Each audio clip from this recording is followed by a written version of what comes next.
Study IQ IAS, अब तैयारी हुई affordable. Good evening everyone, welcome to study IQ। दोस्तों, मेरा नाम है अंकित चौधरी। रिसेंटली आपने न्यूज में देखा होगा कि प्रधानमंत्री मोदी जी ब्राजील गए थे। मौका था G20 का समिट। G20 21 मेंबर्स की एक ग्रुपिंग है, जिसमें इंडिया भी एक बहुत इंपॉर्टेंट मेंबर है। इनफैक्ट 2023 के समिट को चेयर इंडिया ने ही किया था। ब्राजील में G20 का जो समिट ऑर्गेनाइज किया गया है, ये एक बहुत ही क्रूशियल मोमेंट पे किया गया। रशिया और यूक्रेन की वॉर को 1000 दिन से ज्यादा हो गया। इनफैक्ट वेस्ट एशिया की तरफ अगर आप देखेंगे तो वहां भी एक बहुत लंबे समय से इजराइल और गाजा का इशू चला आ रहा है, और अब तो ईरान भी उसमें इंटरवीन करने लगा है। इसके साथ साथ रिसेंटली बाकू में COP29 conference of party 29 United Nations framework convention on climate change में उसकी बात कर रहा हूं, उसका भी समिट ऑर्गेनाइज किया गया था, जहां पर इस बात को हाईलाइट किया गया कि डेवलप्ड कंट्रीज जितना उन्होंने प्रॉमिस किया था कि वो कंट्रीब्यूट करेंगे, वो उतना कंट्रीब्यूट नहीं कर रही। अगर डेवलपिंग और अंडर डेवलप्ड कंट्रीज को क्लाइमेट मिटिगेशन टेक्नोलॉजीज को अपनाना है, उनमें इन्वेस्ट करना है, they would require financial support, और वो फाइनेंशियल सपोर्ट डेवलपिंग कंट्रीज से आना था, डेवलप्ड कंट्रीज से आना था, बट वो अभी तक आता हुआ नजर नहीं आ रहा। उसको लेकर भी बातचीत चल रही है। कुछ ऐसे सिनारियो में, कुछ ऐसे ग्लोबल जियोपॉलिटिकल सिचुएशन में ये एनुअल समिट ऑर्गेनाइज किया गया। क्या कुछ खास रहा है? क्या जो इश्यूज मैंने अभी रेज किए, इनको लेकर कोई कॉन्क्रीट सॉल्यूशंस प्रोवाइड किए गए हैं समिट में या नहीं, या फिर G20 भी एक फेल्ड ग्रुपिंग की तरह नजर आने लगा है? आइए इन सारी चीजों को समझ लेते हैं। बट सबसे पहले, क्या है G20 और क्या है इसकी ग्लोबल सिग्निफिकेंस? चलिए थोड़ा उसको समझ लेते हैं। अगर मैं बात करता हूं G20 का मतलब है ग्रुप ऑफ 20, लेकिन अब यह बन गया ग्रुप ऑफ 21। इसमें दुनिया की 19 लीडिंग इकोनॉमीज शामिल है। इसके साथ साथ इसमें यूरोपियन यूनियन भी शामिल है, और 2023 के बाद इसमें अफ्रीकन यूनियन भी शामिल हो गया है। तो अब ये ग्रुप ऑफ 21 बन गया, बट नाम अभी G20 है। अफ्रीकन यूनियन के इसमें शामिल होने के बाद इस ग्रुपिंग की रेलेवेंस और वैल्यू और बढ़ गई है। अगर मैं अफ्रीकन यूनियन से पहले भी बात करता हूं, तो अगर आप ग्लोबल लेवल पर इस ग्रुपिंग का एक प्रेजेंस या फिर इसका एक रेलेवेंस देखेंगे, तो आप उसको इस चीज से समझ सकते हैं कि 85% of the global GDP is contributed bye these countries. तो अफ्रीकन यूनियन से पहले भी जो 20 मेंबर्स थे G20 के, उनकी ओवरऑल जो GDP है वो पूरी दुनिया की 85%। इनफैक्ट पूरी दुनिया में जो व्यापार होता है, जो ट्रेड होता है, उसका 75% यही कंट्रीब्यूट करती है। तो ग्लोबल लेवल पर जो ट्रेड होती है उसको शेप अप यही कंट्रीज कर रही है। In fact 2/3 of the global population वो इन्हीं कंट्रीज में रिजाइड करती है, और जब से अफ्रीकन यूनियन इसमें शामिल हो गया, तब से तो 4/5, more than 80% of the global population is residing in these countries। यहां से आप समझ सकते हैं कि ग्लोबल लेवल पर ये ऑर्गेनाइजेशन कितनी ज्यादा इंपॉर्टेंट हो जाती है, इसकी रेलेवेंस कितनी ज्यादा इंपॉर्टेंट है। और अगर ग्लोबल इश्यूज को लेकर यहां पर डिबेट्स होंगी, यहां पर डिस्कशंस होंगे, और कोई सोल्यूशन फाइंड आउट किया जाएगा, तो वो कितना इफेक्टिव होने वाला है, क्योंकि 80% ऑफ द पॉपुलेशन को वो सोल्यूशन एक्सेप्टेबल होगा, क्योंकि उन्हीं के लीडर्स यहां पर मिल रहे हैं और आपस में कोऑर्डिनेशन कर रहे हैं। अगर हम बात करते हैं G20 ग्रुपिंग की स्टार्टिंग की, कि इसकी शुरुआत कहां से हुई, तो G20 ग्रुपिंग की स्टार्टिंग हुई 1990s के एंड में। 1997-98 के दौर में आसियान कंट्रीज में फाइनेंशियल क्राइसिस हुई। मैं साउथ ईस्ट एशिया की बात कर रहा हूं, जहां पर आसियान ग्रुपिंग है। तब तक आसियान ग्रुपिंग ग्लोबली इंटीग्रेट हो गई थी, मतलब पूरी दुनिया के साथ इन्होंने ट्रेड करना शुरू कर दिया था। दुनिया की बड़ी बड़ी वेस्टर्न कंट्रीज जो हैं उनकी कंपनीज के हेडक्वार्टर्स यहां पर थे। तो ये वेस्टर्न कंट्रीज के साथ इंटीग्रेट हो चुकी थी। अब जब 97-98 में आसियान कंट्रीज में फाइनेंशियल क्राइसिस हुआ तो उसका रिपरकशन वेस्टर्न कंट्रीज के ऊपर भी आया। तब एक डिस्कशन हुआ कि जो लीडिंग इकोनॉमीज हैं इनको एक फोरम तैयार करना चाहिए और ग्लोबल फाइनेंशियल क्राइसिस उनका सॉल्यूशन फाइंड आउट करने की कोशिश की जाए। जितना ज्यादा ग्लोबल इकोनॉमी में स्टेबिलिटी होगी उतना इन कंट्रीज के लिए फायदा होगा। और वहीं से शुरुआत होती है G20 की। 1999 में G20 को एस्टैब्लिश किया गया। उस समय इसको एस्टैब्लिश किया गया था as a forum for finance ministers and central bank governors. अगर हम ग्लोबल इकोनॉमी की बात करते हैं तो ग्लोबल इकोनॉमी में कंट्रीज में जो फाइनेंस मिनिस्टर्स होते हैं और सेंट्रल बैंक्स होते हैं, इनका एक प्राइमरी रोल होता है। तो ये जो लीडिंग इकोनॉमीज हैं, इन इकोनॉमीज के फाइनेंस मिनिस्टर्स और यहां पर जो सेंट्रल बैंक्स हैं उनके गवर्नर्स, वो आपस में आएंगे, मिलेंगे, बात करेंगे। जो ग्लोबल फाइनेंशियल क्राइसिस चल रहे हैं उन पर चर्चा की जाएगी और कॉन्क्रीट सोल्यूशन फाइंड आउट करने के ट्राई हम करेंगे। इस सोच के साथ इसकी शुरुआत की गई। तब से लेकर लगभग 2008 तक ये एक फोरम के तौर पर काम कर रहा था जहां पर फाइनेंस मिनिस्टर और सेंट्रल बैंक गवर्नर ही मिला करते थे। 2008 में फिर से ग्लोबल फाइनेंशियल क्राइसिस हुई और जब ग्लोबल फाइनेंशियल क्राइसिस हुए उस समय G20 कंट्रीज के जो हेड ऑफ स्टेट और हेड ऑफ गवर्नमेंट थे, प्राइम मिनिस्टर्स और प्रेसिडेंट्स, उन्होंने डिसाइड किया कि वो G20 के फोरम पर मिलेंगे और कैसे ये ग्लोबल फाइनेंशियल क्राइसिस इसका सामना किया जा सकता है, कैसे ग्लोबल इकोनॉमी को दोबारा स्टेबलाइज किया जा सकता है, उस पर बातचीत करेंगे और एक सोल्यूशन फाइंड आउट करने की कोशिश करेंगे। वहां से शुरुआत होती है इस एनुअल समिट की जो आपने इस बार ब्राजील में देखा है। सो फाइनली 2009 से एक एनुअल समिट रेगुलरली ऑर्गेनाइज हो रहा है, जिस एनुअल समिट में G20 ग्रुपिंग में जो भी देश शामिल है उनके प्राइम मिनिस्टर्स, उनके प्रेसिडेंट आते हैं, आपस में अलग अलग ग्लोबल इश्यूज के ऊपर डिबेट्स, डिस्कशंस होते हैं और उनके सॉल्यूशन खोजने की ट्राई की जाती है। हालांकि शुरुआत में ये ग्रुपिंग फोकस करती थी फाइनेंशियल इश्यूज पर, फाइनेंशियल क्राइसिस पर, फाइनेंशियल स्टेबिलिटी पर, but in the recent past, पिछले कुछ सालों में ग्लोबल लेवल पर जितने बड़े इश्यूज चल रहे हैं उन सब पर अब यहां पर डिबेट्स और डिस्कशंस होती हैं। चाहे वो रशिया यूक्रेन की वॉर हो, चाहे वो इजराइल गाजा का इशू हो, चाहे वो ग्लोबल वार्मिंग और COP29 में जो मुद्दा रेज किया गया है कि डेवलपिंग कंट्रीज और अंडर डेवलप्ड कंट्रीज को फाइनेंस की नीड है और वो फाइनेंस डेवलप्ड कंट्रीज को प्रोवाइड करना था, बट वो अपने कमिटमेंट्स फुलफिल नहीं कर रही हैं, चाहे ये मुद्दा हो। तो सब पर अब यहां पर डिस्कशन होते हैं। अगर मैं रीसेंट समिट की बात करूं, जिस समिट में मोदी जी भी शामिल हुए थे, तो यह समिट ऑर्गेनाइज किया गया है ब्राजील में और इस बार इस समिट को चेयर किया था ब्राजील के प्रेसिडेंट लुइस डा सिल्वा ने। लुइस डा सिल्वा का बहुत प्रोमिनेंट और बहुत इंपॉर्टेंट रोल रहा है इस बार के समिट में, क्योंकि जैसे हमने बात की कि डेवलपिंग और अंडर डेवलप्ड कंट्रीज को फाइनेंस की नीड है अगर वो क्लाइमेट चेंज को मिटिगेट करना चाहते हैं और क्लाइमेट चेंज मिटिगेशन से रिलेटेड टेक्नोलॉजीज को अडॉप्ट करना चाहते हैं, तो फाइनेंस की रिक्वायरमेंट है। अब ये फाइनेंस कहां से आए? तो ब्राजील के प्रेसिडेंट ने एक प्रपोजल दिया।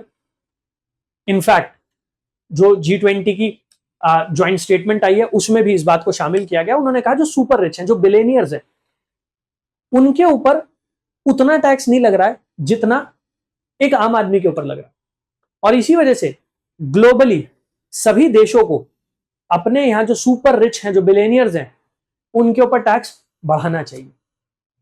अगर हम इनके ऊपर भी उतना ही टैक्स लगाएंगे in proportion of their income, उतना ही टैक्स लगाएंगे जितना एक आम आदमी के ऊपर लग रहा है, तो फिर ये जो फाइनेंस की नीड है डेवलपिंग और अंडर डेवलप्ड कंट्रीज को, उसको फुलफिल किया जा सकता है। हालांकि इसको लेकर भी डिबेट्स हैं, इसको लेकर भी ऑपोजिशन है। अर्जेंटीना ने इसके ऊपर सवाल खड़े किए हैं, अपोज किया है। इनफैक्ट USA में जो नए प्रेसिडेंट इलेक्ट हैं डोनाल्ड ट्रंप, उन्होंने भी अपने कैंपेन में कहा है कि वो टैक्सेशन को कम कर देंगे। सो आई एम नॉट श्योर कि इस प्रपोजल को इन्फोर्स कैसे किया जाएगा, इंप्लीमेंट कैसे किया जाएगा, बट फिर भी जो ज्वाइंट स्टेटमेंट आई है उसमें इस बात को भी शामिल किया गया, which is a commendable effort. मैं कहूंगा जो एक वेलकमिंग स्टेप होना चाहिए कि कम से कम उस ज्वाइंट स्टेटमेंट तक तो ये बात सामने आई ही है। ये समिट जो ऑर्गेनाइज किया गया था, ये रियो डी जेनेरियो में मॉडर्न आर्ट म्यूजियम है, वहां पर ऑर्गेनाइज किया गया था। और अगर हम बात करते हैं कि एजेंडा क्या रहा है समिट का, so as I was discussing, sustainable development, global warming हो रही है, उसको मिटिगेट करना है, रिसर्च डेवलपमेंट में इन्वेस्ट करना है, नई टेक्नोलॉजीज उनको डेवलप करना है, इसके साथ साथ पॉवर्टी एलिविएशन, जो गरीबी है पूरी दुनिया में उसको खत्म करना है, इसके साथ साथ ग्लोबल फाइनेंशियल रिफॉर्म्स, ना केवल फाइनेंशियल रिफॉर्म्स लेकर आने हैं बल्कि जो ग्लोबल लेवल पर फाइनेंशियल ऑर्गेनाइजेशंस काम कर रही हैं, जैसे वर्ल्ड बैंक हो गया, आईएमएफ हो गया, इनमें भी रिफॉर्म्स हमें लेकर आने हैं। ये इसका की एजेंडा था। एक बात और है यहां पर, जो G20 ग्रुपिंग है, यहां पर जो कंट्रीज आपस में एक दूसरे के साथ चर्चा करती हैं, डिस्कशंस होते हैं, और उन डिस्कशंस के बाद जो एक्शन प्लान सामने आता है उसको इन्फोर्स कैसे कराया जाता है, और ईयर राउंड ये कंट्रीज एक दूसरे के साथ कोऑर्डिनेशन कैसे स्टैब्लिश करती है। तो उसके लिए G20 के अंडर दो अलग अलग फोरम्स बनाए गए हैं। एक है शेरपा ट्रैक और दूसरा है फाइनेंस ट्रैक। तो आप ये मान सकते हैं G20 के अंदर ही दो अलग अलग फोरम्स तैयार किए गए। एक है फाइनेंस ट्रैक। फाइनेंस ट्रैक का मतलब ये है, ये वो फोरम है जहां पर फाइनेंस मिनिस्टर्स और सेंट्रल बैंक गवर्नर्स एक दूसरे के साथ मिलते हैं, बैठते हैं और चर्चा करते हैं।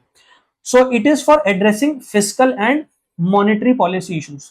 तो ग्लोबली जो फिस्कल पॉलिसी के इश्यूज आ रहे हैं अलग अलग कंट्रीज में, मॉनेटरी पॉलिसी इश्यूज आ रहे हैं, उन पर बातचीत की जाती है, बेस्ट प्रैक्टिसेस अडॉप्ट करने की कोशिश की जाती है, एक दूसरे को हेल्प करने की कोशिश की जाती है। It meets 4 times a year with 2 meetings alongside World Bank and IMF gathering।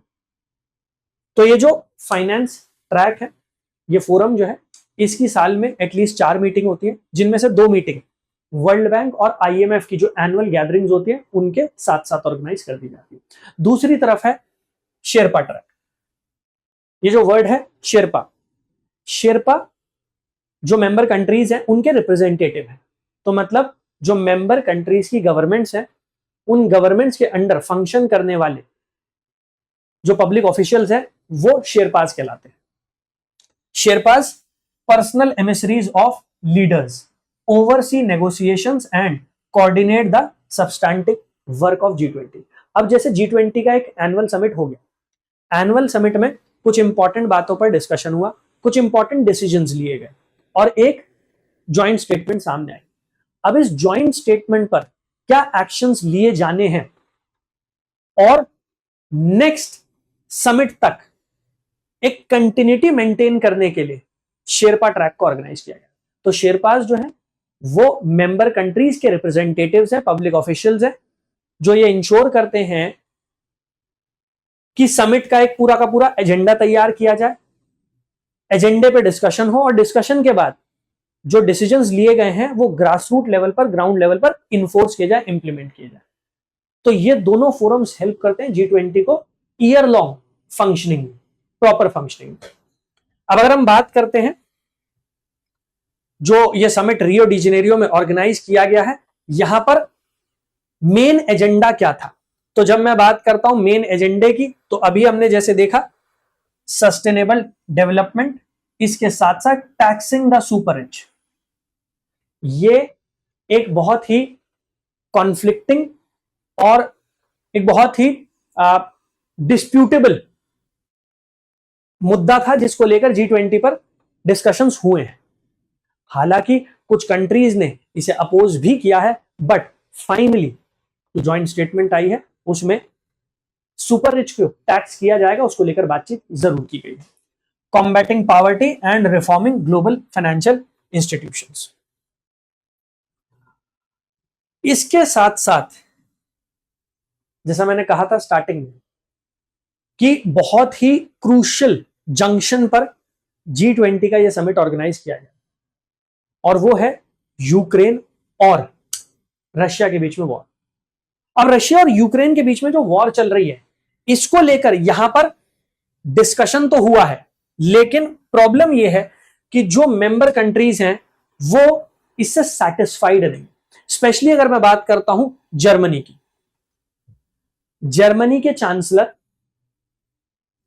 इस समिट में जो ज्वाइंट स्टेटमेंट आई है उससे सेटिस्फाइड नहीं है। वो सेटिस्फाइड इस वजह से नहीं है क्योंकि उन्होंने ये कहा है कि इस ज्वाइंट स्टेटमेंट में कहीं भी खुलकर यह नहीं मेंशन किया गया that Russia is the aggressor. तो आपने कहीं भी खुलकर रशिया को कंडेम नहीं किया है, कहीं भी यह नहीं कहा गया है कि यह रशिया की गलती है। पिछले 1000 दिन से ज्यादा से रशिया और यूक्रेन की फुल स्केल वॉर चल रही है। इनफैक्ट अब तो यूक्रेन की तरफ से यूएसए ने जो मिसाइल सप्लाई किए, लॉन्ग रेंज मिसाइल्स, अब उनका भी इस्तेमाल किया जा रहा है। यूके की तरफ से जो मिसाइल सप्लाई की गई अब उसका भी इस्तेमाल किया जा रहा है। तो यहां पर उन्होंने कहा है there is a lack of clear attribution. Chancellor Scholz expressed regret that G20 communique failed to explicitly attribute responsibility for the war to Russia।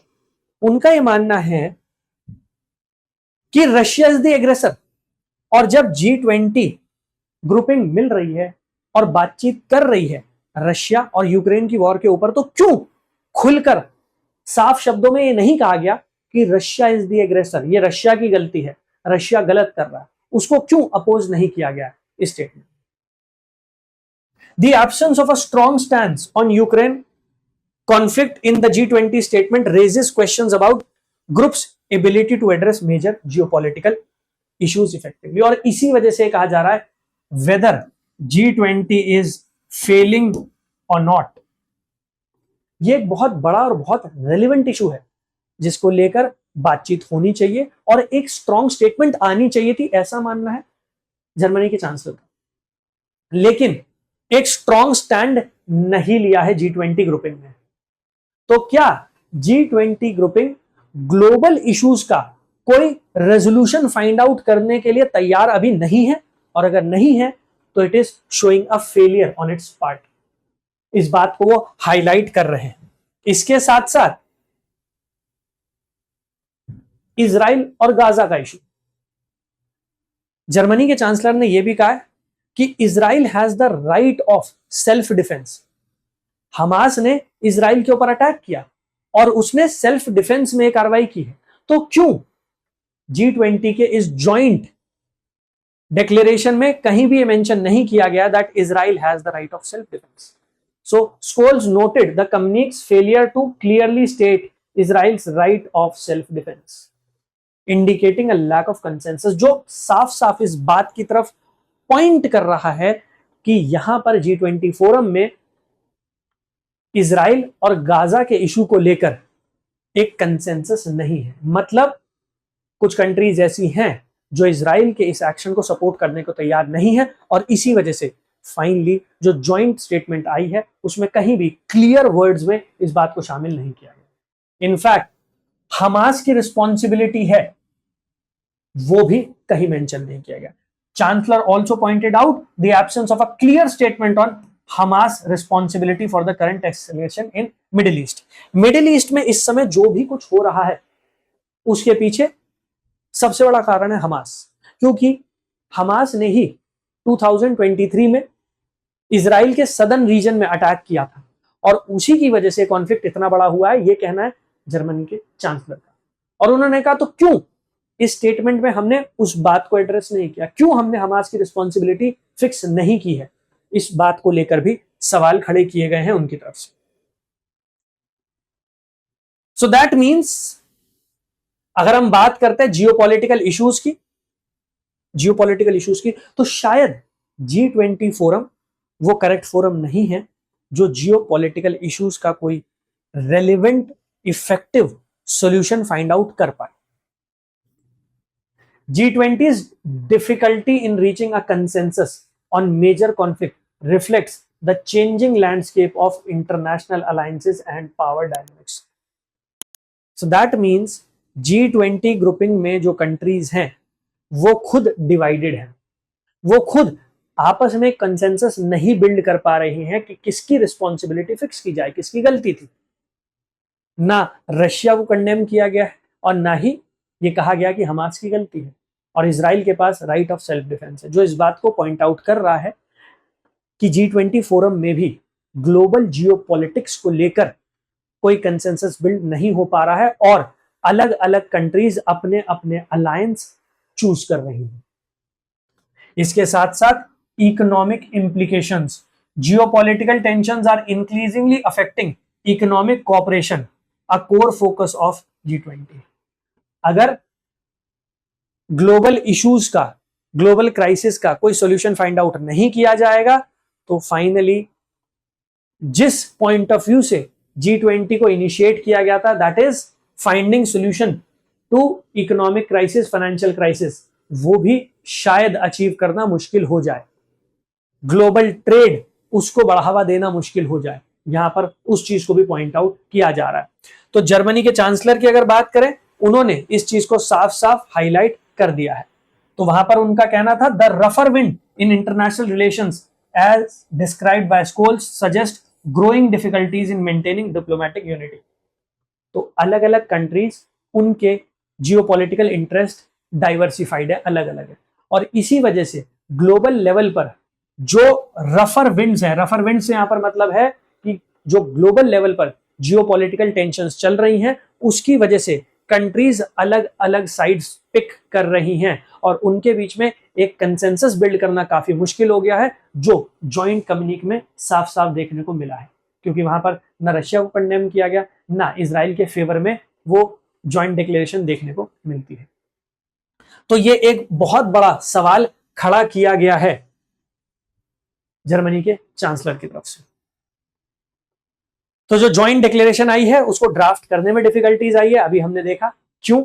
इसके साथ साथ यूरोप ने पुश किया था कि एक स्ट्रॉन्ग स्टेटमेंट आए रशिया के अगेंस्ट, रशिया की एयर स्ट्राइक्स के अगेंस्ट, बट ऐसा कुछ नहीं देखने को मिला।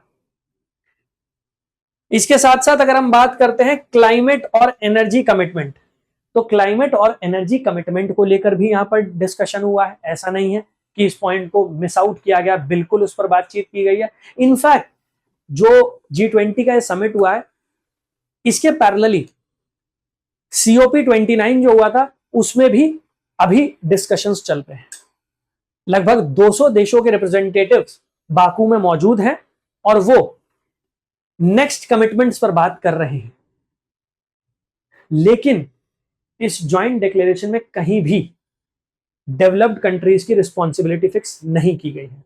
यहां पर कहीं भी खुले शब्दों में यह नहीं कहा गया है कि आने वाले समय में डेवलप्ड कंट्रीज कितना फाइनेंशियल कंट्रीब्यूशन करने वाली है। जैसे आज से कुछ साल पहले यह कहा गया था कि हर साल $100 बिलियन डेवलप्ड कंट्रीज की तरफ से कंट्रीब्यूट किए जाएंगे for developing and under developed countries, जिससे वो क्लाइमेट मिटिगेशन टेक्नोलॉजीज को अडॉप्ट कर पाए। क्योंकि डेवलपिंग और अंडर डेवलप्ड कंट्रीज को फाइनेंस की रिक्वायरमेंट है, फाइनेंस की नीड है। बट इस जॉइंट डिक्लेरेशन में ऐसा कोई भी कमिटमेंट शामिल नहीं है। तो ये कहा जा रहा है it is the missed opportunity. यहां पर आपके पास अपॉर्चुनिटी थी क्योंकि रिसेंटली COP29 ऑर्गेनाइज की गई थी और वहां पर जो कमिटमेंट्स हैं उन्हें रिआइटरेट किया गया था। तो फिर G20 की इस जॉइंट डिक्लेरेशन में वो मिसिंग क्यों है, तो उसको लेकर भी सवाल खड़े किए जा रहे हैं। तो चलिए थोड़ा सा उसको भी देख लेते हैं। अगर हम बात करते हैं G20 कंट्रीज की, तो ओवरऑल पूरी दुनिया में जो ग्रीन हाउस गैसेस का एमिशन होता है, उसका 85% इन कंट्रीज से होता है। ठीक है, 85%। और अभी मैंने अफ्रीकन यूनियन को इससे बाहर रखा। अफ्रीकन यूनियन तो बहुत रिसेंटली उसमें शामिल हुआ। तो अगर मैं अफ्रीकन यूनियन को बाहर रख के 19 इकोनॉमीज और यूरोपियन यूनियन कंट्रीज उनको शामिल करता हूं, तो 85% ऑफ द ग्लोबल एमिशंस वो इन्हीं कंट्रीज की वजह से होता है जो G20 ग्रुपिंग की मेंबर्स। लेकिन इसके बावजूद G20 के फोरम से जो ज्वाइंट डिक्लेरेशन आती है, उसमें कहीं भी कोई बाइंडिंग कमिटमेंट्स उनको रेफर नहीं किया जाता।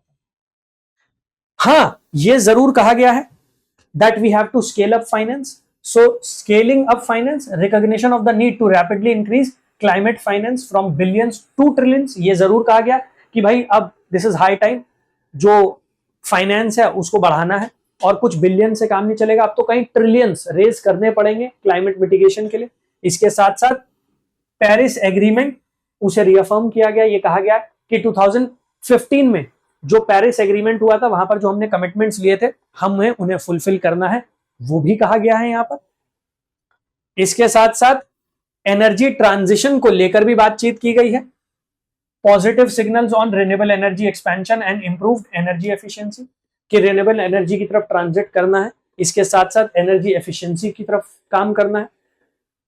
ग्लोबल स्टॉकटेक 2023 में एक ग्लोबल लेवल पर सर्वे ऑर्गेनाइज किया गया था G20 ग्रुपिंग का, जहां पर यह देखा गया था कि 2015 में जो पेरिस क्लाइमेट ट्रीटी हुई थी उसमें इन कंट्रीज ने जो कमिटमेंट लिया था क्या वो उसे फुलफिल कर रहे हैं या नहीं फुलफिल कर रहे हैं, उसको भी रेफर किया गया। बट ये सब बात होने के बावजूद फाइनली आपने कोई कॉन्क्रीट स्टेप नहीं उठाया है।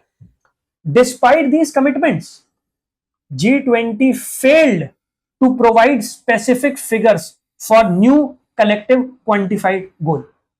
एक्चुअल में UNFCCC की जो कॉन्फ्रेंस ऑफ पार्टी अभी बाकू में ऑर्गेनाइज हुई थी, वहां पर अभी भी डिस्कशंस चल रहे हैं रिगार्डिंग न्यू कलेक्टिव क्वांटिफाइड गोल। इसका मतलब यह है कि एक क्वांटिफाइड नंबर आना चाहिए, जैसे पहले आया था कि ईयरली 100 बिलियन की फंडिंग रिक्वायर्ड है, जिससे डेवलपिंग और under developed countries climate mitigation technologies को अडॉप्ट कर पाए। तो 100 बिलियन पर ईयर पैसा चाहिए, वो एक क्वांटिफाइड गोल था। अब दोबारा से एक नए क्वांटिफाइड गोल पर बातचीत चल रही है, जिसको नाम दिया जा रहा है न्यू कलेक्टिव क्वांटिफाइड गोल। COP29 में इसको लेकर बातचीत हुई है, और अभी भी 200 से ज्यादा कंट्री के रिप्रेजेंटेटिव जो बाकू में प्रेजेंट हैं वो इन क्वांटिफाइड गोल्स को लेकर डिस्कशन कर रहे हैं। तो फिर G20 का समिट जो अभी ऑर्गेनाइज किया गया है, जो बाकू समिट के पैरेलल चल रहा है, वहां पर आपने इसको लेकर क्यों कोई बात नहीं की? तो इसका मतलब यह है कि आप कमिटमेंट बोलते तो हैं बट आप कोई कॉन्क्रीट कदम उठाने को तैयार नहीं है। So these are merely words without any concrete steps और प्लान ऑफ एक्शन, जिसका कोई फायदा नहीं होने वाला।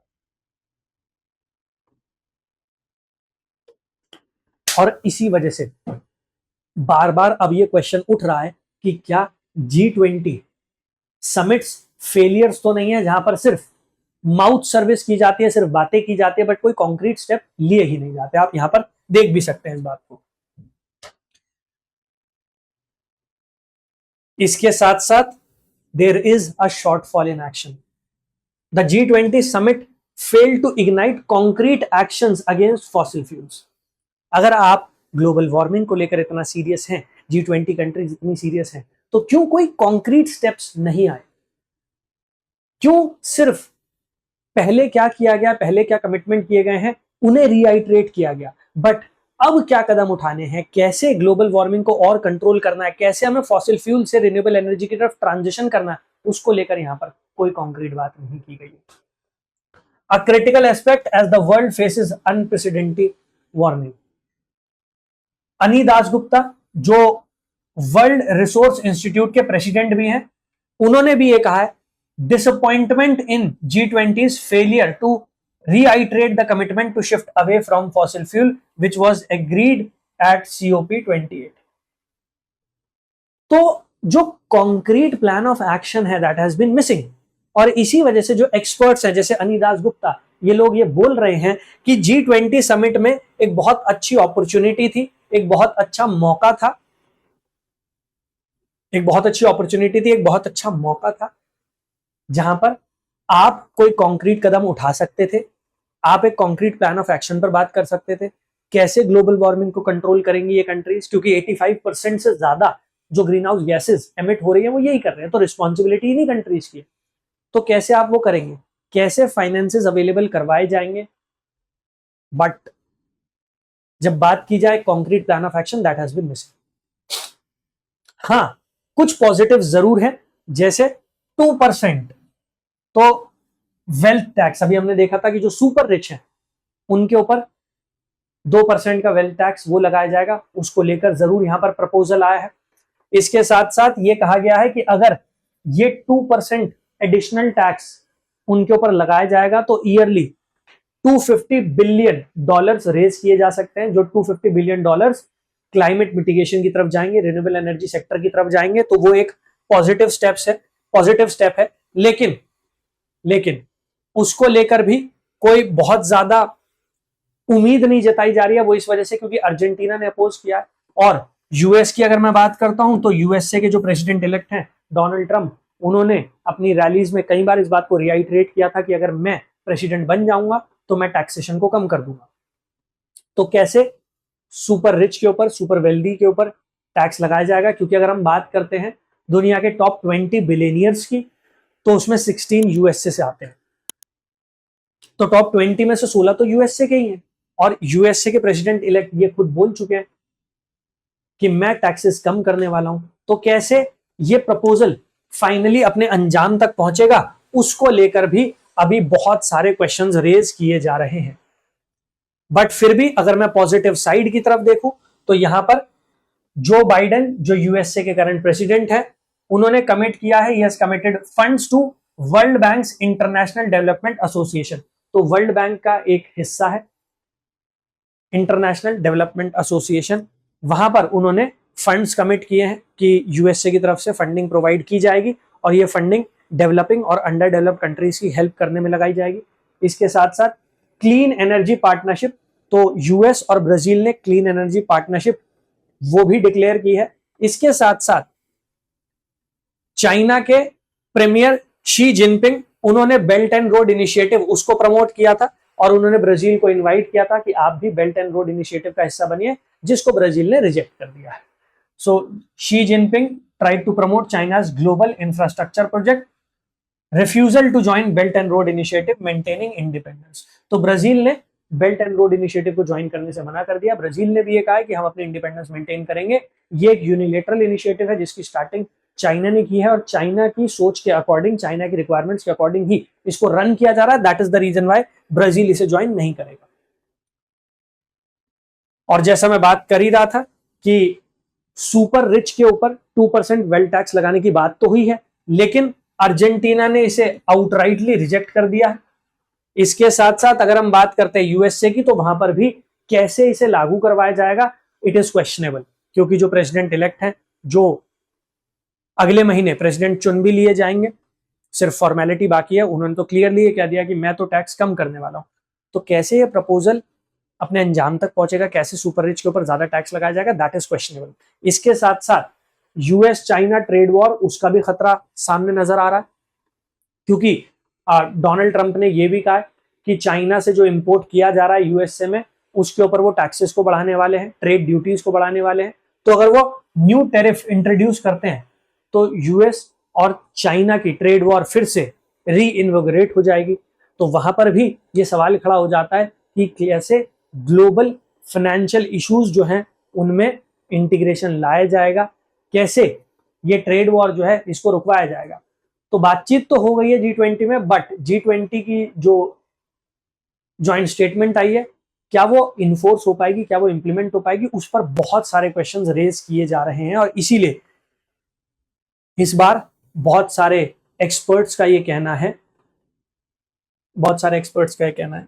That maybe G20 as an effective forum is dying out.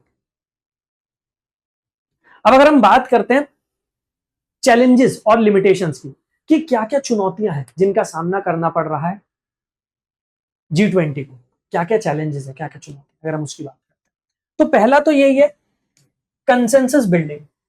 ये एक ऐसा फोरम है जिसको शुरू किया गया था टू बिल्ड कंसेंसस, बट वो कंसेंसस बिल्डिंग नजर नहीं आ पाती।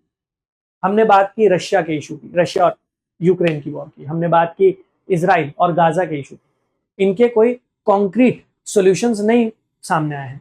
इनफैक्ट जर्मनी के चांसलर ने तो खुलकर क्रिटिसाइज भी किया कि एक स्ट्रॉन्ग स्टेटमेंट आनी चाहिए थी रशिया के अगेंस्ट, हमास के अगेंस्ट, वो भी देखने को नहीं मिली है। सो कैसे वो कंसेंसस बिल्ड किया जाए, वो एक चैलेंज समझ में आ रहा है। इसके साथ साथ कोई बाइंडिंग डिसीजन नहीं है। G20 एक फोरम है, जहां पर ये ग्लोबल इकोनॉमीज और head of state, head of government आते हैं, डिस्कशंस करते हैं और सॉल्यूशन खोजने की कोशिश करते हैं। बट यहाँ पर जो भी डिस्कशंस होते हैं, यहाँ पर जो भी सॉल्यूशंस प्रपोज किए जाते हैं, दे आर नॉट बाइंडिंग। तो G20 का कोई भी डिसीजन बाइंडिंग नहीं होता मेंबर कंट्रीज के ऊपर। तो फाइनली कैसे उन डिसीजंस को इन्फोर्स कराया जाएगा, इंप्लीमेंट कराया जाएगा, दैट इज क्वेश्चनेबल। इसके साथ साथ परमानेंट सेक्रेटेरिएट नहीं है, जिसकी मैंने बात की। और जब परमानेंट सेक्रेटेरिएट नहीं होता तो जो भी डिसीजंस लिए गए हैं उनकी मॉनिटरिंग नहीं हो पाती, उनका प्रॉपर इंप्लीमेंटेशन नहीं हो पाता। इसको लेकर भी बार बार सवाल खड़े किए जाते हैं। और लिमिटेड मेंबरशिप भी एक चैलेंज बना हुआ है। हालांकि अफ्रीकन यूनियन को शामिल किया गया है और उसके बाद मेंबरशिप बढ़ी है, लेकिन अभी भी बहुत सारी ऐसी कंट्रीज हैं जो इसका हिस्सा नहीं है। स्पेशली मैं बात कर रहा हूं डेवलपिंग कंट्रीज की, ग्लोबल साउथ की। तो एक प्रपोजल ये भी आता है कि G20 की मेंबरशिप को और डाइवर्सिफाई किया जाना चाहिए और बढ़ाना चाहिए, जिससे ये फोरम और एक्सेप्टेबल और इसके साथ साथ और इफेक्टिव बन सके। तो ये कुछ चैलेंजेस हैं और चैलेंजेस के साथ साथ मैं ये कहूंगा कि ये अपॉर्चुनिटीज भी हैं। अगर हम इन चुनौतियों को हाईलाइट करें और इनकी तरफ काम करें तो हम G20 फोरम को और ज्यादा इफेक्टिव बना सकते हैं, उसे और ज्यादा एक्सेप्टेबल बना सकते हैं और उसके डिसीजंस जो हैं फिर ज्यादा स्मूथली इन्फोर्स करवाए जा सकते हैं ग्लोबली। अब जैसा मैं आपको स्टार्टिंग में ही बोल रहा था कि मोदी जी ने, जो गवर्नमेंट ऑफ इंडिया है, उसने पिछले 10 साल में क्या कुछ किया है इस एजेंडा को अचीव करने के लिए। सस्टेनेबल डेवलपमेंट की आप बात करें या ग्लोबल वार्मिंग जो हो रही है उसको खत्म करने की बात करें, पॉवर्टी एलिविएशन की बात करें, तो गवर्नमेंट ऑफ इंडिया ने क्या क्या कॉन्क्रीट स्टेप्स उठाए हैं और G20 इकोनॉमीज इंडियन गवर्नमेंट से, इंडियन मॉडल से क्या कुछ सीख सकती है, मोदी जी ने वो भी हाईलाइट किया अपनी स्पेशल स्टेटमेंट में। तो जैसे अगर हम बात करते हैं पॉवर्टी एलिविएशन की, तो पिछले एक डेकेड में, पिछले 10 साल में 250 मिलियन लोगों को इंडिया पॉवर्टी से बाहर लेकर आया है। तो हमने पॉवर्टी एलिविएशन को लेकर पिछले एक डेकेड में बहुत प्रोएक्टिवली काम किया है। इसके साथ साथ फूड सिक्योरिटी 800 मिलियन, ये बहुत मैसिव नंबर्स होते हैं, ये बहुत बड़े नंबर्स हैं। तो 800 मिलियन इंडियन सिटीजन्स को हमने फूड सिक्योरिटी इंश्योर की है। मैं बात कर रहा हूं यहां पर नेशनल फूड सिक्योरिटी एक्ट, ऐसी योजनाओं की जहां पर हम public distribution shops PDS system के थ्रू बहुत सस्ते में खाना प्रोवाइड करा रहे हैं। तो हमारे यहाँ 67-68% ऑफ द पॉपुलेशन, उसको हम सब्सिडाइज फूड ग्रेन्स प्रोवाइड करा रहे हैं, जो फूड सिक्योरिटी उसके लिए बहुत इंपॉर्टेंट हो जाता है। इसके साथ साथ 550 मिलियन लोगों को हेल्थ इंश्योरेंस प्रोवाइड किया गया है। हम बात कर रहे हैं आयुष्मान भारत, प्रधानमंत्री जन आरोग्य योजना की, जिसके तहत भारत में जो गरीब परिवार हैं उनको सालाना 5 लाख तक का बीमा प्रोवाइड किया जा रहा है। तो ये इंडियन इनिशिएटिव्स हैं, ये इंडियन एफर्ट्स हैं जिन्होंने इंश्योर किया है सस्टेनेबल डेवलपमेंट, जिन्होंने इंश्योर किया है पॉवर्टी एलिविएशन। और सिर्फ यही नहीं, अपनी स्टेटमेंट में मोदी जी ने और भी बहुत सारी चीजें हाईलाइट की है। उन्होंने ये भी बताया है कि सिर्फ इंडिया में ही जो फूड सिक्योरिटी है हमने वो इंश्योर नहीं किया, बल्कि इंडिया ने मदद की है अफ्रीकन कंट्रीज की, अफ्रीकन फूड सिक्योरिटी। तो यहां पर strengthening food security initiative across the continent, तो इंडिया अफ्रीकन यूनियन की भी मदद कर रहा है वहां पर फूड सिक्योरिटी इंश्योर करने में। इसके साथ साथ ह्यूमैनिटेरियन एड प्रोवाइड की गई है, चाहे आप मलावी की बात करें, चाहे जाम्बिया की बात करें, चाहे जिम्बाब्वे की बात करें, उनको असिस्टेंस प्रोवाइड की है, उनको चीप लोन्स प्रोवाइड किए गए हैं। इसके साथ साथ global alliance supporting Brazil's proposal for global alliance against hunger and poverty. तो ब्राजील ने जो प्रपोजल रखा है कि एक ग्लोबल अलायंस बनाई जाए जिससे हंगर और पॉवर्टी की समस्या को दूर किया जाए, इंडिया ने उसको भी सपोर्ट किया है। तो हम सिर्फ डोमेस्टिक लेवल पर पॉवर्टी एलिविएशन या फिर फूड सिक्योरिटी इंश्योर नहीं कर रहे हैं, इनफैक्ट ग्लोबल लेवल पर भी इंडिया एक प्रोएक्टिव रोल प्ले कर रहा है पॉवर्टी एलिविएशन और फूड सिक्योरिटी को लेकर। इसके साथ साथ अगर हम बात करते हैं ग्लोबल साउथ की, डेवलपिंग या अंडर डेवलप्ड कंट्रीज की, जो इन समस्याओं से सबसे ज्यादा जूझ रही हैं, तो उन पर भी फोकस लाया गया है और यह कहा गया है कि ये जो क्रिटिकल चैलेंजेस ये फेस कर रही हैं उसमें हमें इनकी मदद करनी है। So tackling food shortages and distribution challenges, तो फूड शॉर्टेज या डिस्ट्रीब्यूशन चैलेंजेस जो अंडर डेवलप्ड या डेवलपिंग कंट्रीज में देखने को मिल रहे हैं उसको हमें एड्रेस करना है। इसके साथ साथ addressing energy security and affordability issues. Under developed और डेवलपिंग कंट्रीज अगर इन्हें डेवलपमेंट अचीव करना है तो इनको भी एनर्जी सिक्योरिटी रिक्वायर्ड है, लेकिन सस्टेनेबल एनर्जी की तरफ भी हमें जाना पड़ेगा और उसे ज्यादा अफोर्डेबल बनाना पड़ेगा, तो उसको भी हाईलाइट किया गया है। इसके साथ साथ एग्रीकल्चर सेक्टर को प्रमोट करने के लिए फर्टिलाइजर एक्सेस और mitigating the impact of global conflict on resources and stability. तो ग्लोबल क्राइसिस सबसे ज्यादा जिन कंट्रीज को अफेक्ट करता है, इंपैक्ट करता है, डेवलपिंग अंडर डेवलप्ड कंट्रीज, उनके क्या क्या इश्यूज हैं, वो क्या क्या चैलेंजेस फेस कर रहे हैं, मोदी जी ने उस चीज को भी हाईलाइट किया है। इसके साथ साथ यहां पर यह भी कहा गया है कि India is moving towards women lead development. बहुत सारे इनिशिएटिव ऐसे लिए हैं जो अलग अलग फील्ड्स में विमेन को प्रमोट कर रहे हैं। चाहे आप बात करें इकोनॉमिक एम्पावरमेंट की चाहे आप इकोनॉमिक एम्पावरमेंट की बात करें तो women's participation in business and entrepreneurship उसको बढ़ावा दिया गया है। विमेन एंटरप्रेन्योर्स को चीप लोन्स प्रोवाइड किए जा रहे हैं।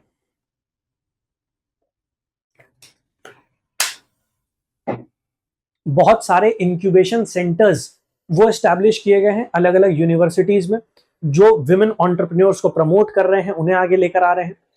ऐसे ही एजुकेशन और स्किल डेवलपमेंट उसको प्रमोट किया गया है। इसके साथ साथ पॉलिटिकल रिप्रेजेंटेशन को इंक्रीज किया गया है। रिसेंटली हमारी पार्लियामेंट ने एक एक्ट भी पास किया है जिसके थ्रू लोकसभा और विधानसभा के जो इलेक्शंस होंगे उसमें 1/3 रिजर्वेशन विमेन को प्रोवाइड किया जाएगा। तो अगर हम बात करते हैं हमारे यहाँ पॉलिटिकल एम्पावरमेंट की, तो वहां पर भी विमेन का रिप्रेजेंटेशन इंक्रीज करने के लिए इंडिया ने स्टेप्स उठाए हैं। तो यहां पर उन्होंने इन चीजों को हाईलाइट करके दिखाया है कि G20 समिट का जो एजेंडा है इंडिया उसकी तरफ पहले से ही वर्क कर रहा है और इंडियन एग्जाम्पल से ये कंट्रीज भी सीख सकती है, इंस्पायर हो सकती हैं और अपने यहाँ ऐसे मॉडल्स रेप्लिकेट कर सकती है।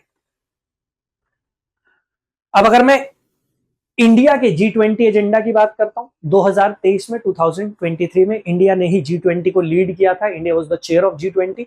तो अगर हम इंडियन पॉइंट ऑफ व्यू की बात करते हैं तो इंडिया ने लाइफस्टाइल फॉर एनवायरनमेंट कि हमें हमारे लाइफस्टाइल में चेंजेस लाने पड़ेंगे, हमें एक सस्टेनेबल लाइफस्टाइल अडॉप्ट करना चाहिए जिससे क्लाइमेट के ऊपर या एनवायरनमेंट के ऊपर जो नेगेटिव इंप्लीकेशंस है वो रिड्यूस हो। तो यहां पर क्लाइमेट फाइनेंस उसको लेकर भी इंडिया ने बात की थी और लाइफस्टाइल चेंजेस को लेकर भी बात की थी। ऐसे ही inclusive growth, accelerating progress on sustainable development goals. Sustainable development goals अगर हम अचीव करना चाहते हैं, अटेन करना चाहते हैं, तो ग्लोबल एफर्ट्स और बढ़ाने पड़ेंगे। इनफैक्ट अगर मैं इंडिया की बात करता हूं तो हमारे यहाँ कौन सा स्टेट सस्टेनेबल डेवलपमेंट गोल को लेकर क्या इनिशिएटिव्स ले रहा है, वो किस तरीके से काम कर रहा है, उसको लेकर नीति आयोग की एक इंडेक्स भी आती है जो पुश करती है स्टेट्स को कि वो सस्टेनेबल डेवलपमेंट गोल्स को और बेटर तरीके से अचीव कर पाए। इसके साथ साथ technological transformation, digital public infrastructure and innovation. ये हमें पता ही है कि पिछले एक दशक में ई गवर्नेंस को प्रमोट किया गया है, डिजिटल ट्रांजैक्शंस को प्रमोट किया गया है। तो यहां पर हम डिजिटल पब्लिक इंफ्रास्ट्रक्चर प्रमोट कर रहे हैं, इनफैक्ट दूसरी कंट्रीज की हेल्प भी कर रहे हैं कि वो भी अपने यहाँ डिजिटल पब्लिक इंफ्रास्ट्रक्चर को प्रमोट कर पाए। इसके साथ साथ मल्टीलेटरल रिफॉर्म्स, जो मल्टीलेटरल इंस्टीट्यूशंस हैं, चाहे आप बात कर लीजिए वर्ल्ड बैंक की, चाहे आप बात कर लीजिए यूनाइटेड नेशंस सिक्योरिटी काउंसिल, इनमें भी रिफॉर्म्स की बात की जा रही है और इंडिया बार बार पुश करता है इस चीज के लिए कि भाई ये जो ग्लोबल प्लेटफॉर्म्स हैं इनमें चेंजेस आने चाहिए, इनमें ट्रांसफॉर्मेशन आनी चाहिए।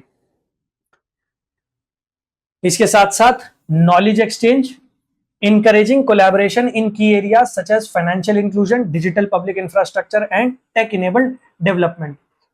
जब G20 का सम्मेलन भारत में हुआ था 2023 में, तो G20 कंट्रीज के जो रिप्रेजेंटेटिव इंडिया आए थे वो सरप्राइज हो गए थे, इनफैक्ट सरप्राइज का शॉक हो गए थे कि हमारे यहाँ छोटे छोटे किराना स्टोर्स जो हैं या फिर छोटे छोटे टी सेलर्स वो भी यूपीआई पेमेंट एक्सेप्ट कर रहे थे, उनको भी वो कैसे फंक्शन करती है ये पता था. That was very surprising for the western world. But India में पिछले एक डेकेड में हमने बहुत तेजी से इस चीज में एडवांसमेंट की. तो यहां पर जो इंडिया का एक्सपीरियंस है, चाहे आप बात करें डिजिटल पब्लिक इंफ्रास्ट्रक्चर, जैसे आधार इनेबल्ड पेमेंट सिस्टम आ गया है, तो आप उसकी बात करें, चाहे आप टेक इनेबल्ड डेवलपमेंट या फाइनेंशियल इंक्लूजन की बात करें, इंडियन मॉडल से ये कंट्रीज भी लर्न कर सकते हैं. स्पेशली मैं बात कर रहा हूं डेवलपिंग अंडर डेवलप्ड कंट्रीज की, ग्लोबल साउथ की, या फिर अफ्रीकन यूनियन जो अब G20 में शामिल हो गया. तो वहां पर नॉलेज एक्सचेंज, उस पर फोकस किया जाए, और ह्यूमन सेंट्रिक टेक्नोलॉजीज, जो नई नई टेक्नोलॉजीज आ रही हैं, चाहे आप आर्टिफिशियल इंटेलिजेंस की बात करें, चाहे आप बात करें बिग डेटा की, उनका जो यूज किया जाए that must be human centric. मतलब ह्यूमन बींग्स के वेलफेयर के लिए उनका यूज किया जाना चाहिए. इस चीज को मोदी जी ने बहुत अच्छे से हाईलाइट किया है. नाउ मल्टीलेटरल फोरम्स को रिफॉर्म किया जाना चाहिए, तभी वो सक्सेसफुल हो सकता है 21st सेंचुरी. चाहे आप वर्ल्ड बैंक की बात करें, चाहे आप IMF की बात करें, और चाहे आप यूनाइटेड नेशन सिक्योरिटी काउंसिल की बात करें. 1000 से ज्यादा दिनों से रशिया और यूक्रेन के बीच में वॉर चल रही है. Imagine this scenario. United nation security council वो बॉडी है जिसको रिस्पॉन्सिबिलिटी दी गई है कि वो इंटरनेशनल पीस और सिक्योरिटी स्टैब्लिश करे. इस कंडीशन में, इस सिचुएशन में यूनाइटेड नेशन सिक्योरिटी काउंसिल क्या करे? सवाल तो उठाए जाएंगे. तो ये जो ग्लोबल फोरम्स हैं, इनमें ट्रांसफॉर्मेशन आना चाहिए, इनमें रिफॉर्म्स आने चाहिए, और जो ग्लोबल साउथ है, डेवलपिंग कंट्रीज है, उनको इनका मेंबर बनाया जाना चाहिए. उनको यहां पर ज्यादा से ज्यादा पावर्स, चाहे वोटिंग पावर हो, चाहे डिसीजन मेकिंग में ज्यादा पार्टिसिपेशन हो, वो प्रोवाइड किया जाना चाहिए. तो यहां पर अकाउंटेबिलिटी बढ़ाई जाए. जैसे प्रेजेंट केस में यूनाइटेड नेशन सिक्योरिटी काउंसिल की अकाउंटेबिलिटी होनी चाहिए कि वो क्या स्टेप्स ले रहा है. इंक्लूसिविटी बढ़ाई जानी चाहिए. रिप्रेजेंटेशन को और ज्यादा डाइवर्सिफाई किया जाना चाहिए, जिससे डिसीजन मेकिंग प्रोसेस और पार्टिसिपेटरी हो जाए. Similarly adaptability, creating flexible structures to address emerging global challenges, और improving the efficiency and impact of international organisations. वो तभी हो पाएगा जब आप उनकी अकाउंटेबिलिटी बढ़ाएंगे और उनमें इंक्लूसिव गवर्नेंस इंट्रोड्यूस करेंगे. जब तक आप अकाउंटेबिलिटी इंश्योर नहीं करेंगे, जब तक आप इंक्लूसिव गवर्नेंस नहीं लेकर आएंगे जहां पर पार्टिसिपेशन प्रोवाइड किया जा रहा हो बाकी कंट्रीज को भी, तब तक आपको दिखाई देगा कि इनके डिसीजंस इफेक्टिव नहीं होंगे, और जो ग्लोबल इश्यूज चल रहे हैं उनका कोई कॉन्क्रीट सॉल्यूशन नहीं फाइंड आउट किया जाएगा. और जैसे इस बार कहा जा रहा है कि G20 is becoming a failure, तो आपको अगली बार भी कुछ ऐसी ही बातें सुनने को मिलेंगी. So it is high time कि जो मल्टीलेटरल ऑर्गेनाइजेशंस है, ग्लोबल फोरम्स है, उनमें रिफॉर्म्स हो, उन्हें पार्टिसिपेशन ओरिएंटेड बनाया जाए. स्पेशली जो ग्लोबल साउथ के लीडर्स हैं जैसे इंडिया, इनको एक प्रोएक्टिव रोल इन ऑर्गेनाइजेशन में दिया जाए, डिसीजन मेकिंग में शामिल किया जाए. तभी जाकर आपको दिखाई देगा कि ग्लोबल प्रॉब्लम्स के ग्लोबल सॉल्यूशंस हम फाइंड आउट कर सकते हैं. इनफैक्ट 3 बड़े सवाल जो हमने शुरुआत में रेज किए थे, Russia Ukraine war, Israel Gaza issue, और COP29, जहां पर यह सवाल खड़ा किया गया है कि अगर हमें क्लाइमेट मिटिगेशन टेक्नोलॉजीज को अपनाना है, अगर डेवलपिंग अंडर डेवलप्ड कंट्रीज को क्लाइमेट चेंज से बचना है, तो उन्हें फाइनेंस की नीड है, और वो फाइनेंस डेवलप्ड कंट्रीज को प्रोवाइड करना पड़ेगा. क्योंकि हिस्टोरिकली यही डेवलप्ड कंट्रीज हैं जिन्होंने ग्लोबल वार्मिंग में कंट्रीब्यूट किया है. ग्रीन हाउस गैसेस का एमिशन सबसे ज्यादा इन्हीं के द्वारा किया गया है. बट आज की तारीख में ग्लोबल वार्मिंग का जो रिपरकशन भुगतना पड़ रहा है, वो उन वल्नरेबल सेक्शंस को भुगतना पड़ रहा है जो शायद इसके लिए जिम्मेदार भी नहीं है. So it is high time कि डेवलप कंट्रीज उस अकाउंटेबिलिटी को अपनी इंश्योर करवाएं और ज्यादा से ज्यादा कंट्रीब्यूट करें. बट तीनों ही सवालों की अगर मैं बात करता हूं, उसका कोई भी कॉन्क्रीट सॉल्यूशन शायद हमें नहीं मिला. वीडियो पसंद आई तो लाइक जरूर कर दीजिएगा, बाकी लोगों के साथ शेयर कर दीजिएगा जो समझ पाए कि क्या चल रहा है और ग्लोबल इश्यूज का सोल्यूशन कैसे फाइंड आउट किया जा सकता है, क्या कुछ कदम उठाने हैं, इंडिया अपनी तरफ से क्या एफर्ट्स ले रहा है, उसकी एक क्लैरिटी लोगों को मिल पाए। थैंक यू एवरीवन, जय हिंद। स्टडी IQ IAS, अब तैयारी हुई अफोर्डेबल।